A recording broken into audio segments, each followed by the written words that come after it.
আমার দাদা নিতাই চাঁদকে বলছে, দাদা যাও, দাদা যাও, তুমি যাও, দেখো মা আমার কি সর্বনাশটি করে বসে আছে।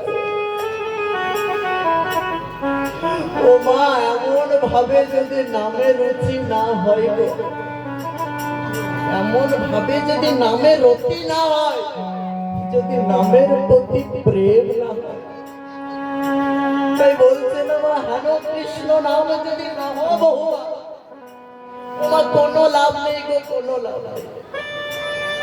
তুমি বহুবার কৃষ্ণ বলো মা, কোনো লাভ নেই। ধরন বলেছে বাবা, হলিতে হরিনাম করিবে, হাসিতে খেলিতে সব নরকতে যাবে। আপন আপন সৎ গুরুর কাছে সকলেতে বসে এই কথাকে জিজ্ঞেস করবেন কখন গুরুদেব, যে বাবা আমরা শুনেছি যে হরিনাম করিবে, হাসিতে খেলিতে সব নরকতে যাবে, কেন? তবে আমরা এমন কি করব যে আমরা নরকগামী হব? আজ মা মহাপ্রভুকে ডাকছেন, আর মহাপ্রভু এদিকে নিতাই চাঁদকে বলছে, আজ মহাপ্রভুর কথা মতো নিতাই চাঁদ এসেছে সে মায়ের বাড়িতে, সেই পরমান্নের হাড়িটি নিতাই চাঁদের চরণ তলে রেখে দিয়েছে।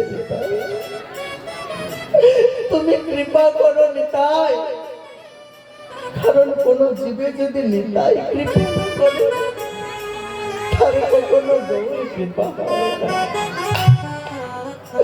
তুমি কৃপা করো প্রভু। আজ নিতাই চাঁদ তার গলের মালাটি খুলে সেই পরমান্নের ভান্ডের ওপরে দিয়েছে এবং মহাপ্রভুকে ডাকছে। মহাপ্রভু কীর্তন সহ খোল করো তালকে লয়ে এসেছে সে মায়ের আঙিনায়, আর মায়ের আঙিনায় এসে বলছে, কেঁদো না মা, কেঁদো না মা, এই নামের যে কি প্রভাব আজ সকলে জানে না। জানো মা, জানো এই নামে কিন্তু মরাও বাঁচে, এই নামে কিন্তু পাথরও সাগরে ভাসে,